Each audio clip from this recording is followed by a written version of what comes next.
Hey guys, just a quick video on working with this Ames saber.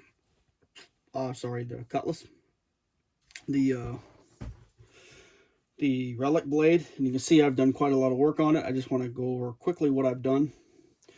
Uh, I didn't use a file on it. I didn't use a grinder, but since there were so many, I will say facets.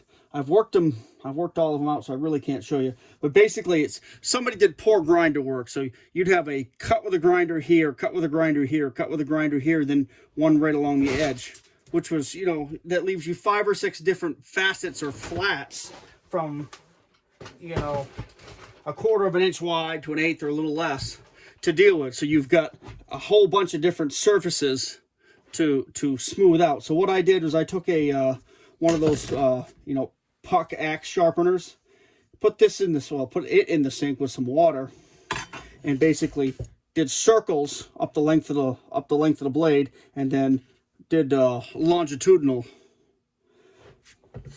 the length of the blade too, just to kind of even out a lot of those surfaces. I did that on both sides of the blade with both grits, and I went over it with the circles a couple of times because that helps smooth out a lot of the facets and stuff. There's still a little, there's a few grinder marks and stuff left, but I've got most of the nasty ones out. So now what I'm doing is kind of polishing the edge and kind of rounding it out a little bit, putting a convex on it with sandpaper. What I'm doing is I've just got my normal little jig I use for hand finishing knives with my strop on it, and I've got just a piece of, I think this is 400. I've used 180. Kind of run out of sandpaper here. I use 180 to kind of establish it, and what I'm doing is trying to start the stroke up here, kind of on the shoulder at the bottom of the fuller, and then round it down into the edge to get that to refinish, get the scratches and grinder marks out of that area. And I'm doing 4 or 5 strokes on this side, then I turn it over and I do the same thing, doing a couple, let's say 4 or 5 inches of the blade at a time,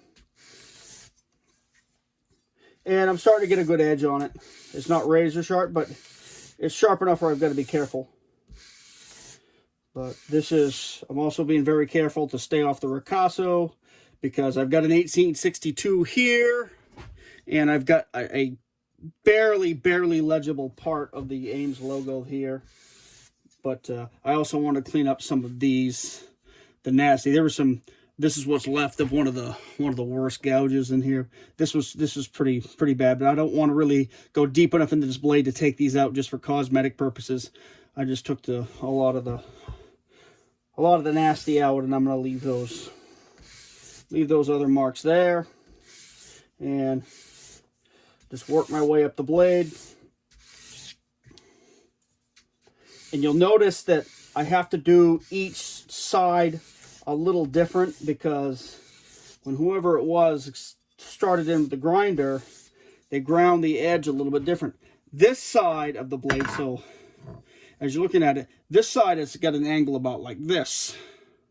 This angle is more like that. So it's uneven, so I've got to kind of just feel my way up the blade here and kind of deal with what I have. So anyway, this will polish that edge up a little bit, get it sharp. I think I'm going to have to redress the point, because the point's still a little wonky, but I'll deal with it. So once I get this done, I'll start on the handle. And something else came up that made me glad that I hadn't run right out to the shop that day and started putting a new handle on this, because I now have one to go by, and you'll be seeing that in a little bit. All right, guys, hope that sheds a little light on that. And it's honestly sandpaper on a semi-flexible or a slightly soft surface with some hard backing. Lets that sandpaper give a little bit, so it forms around whatever surface is there. And I've used this thing.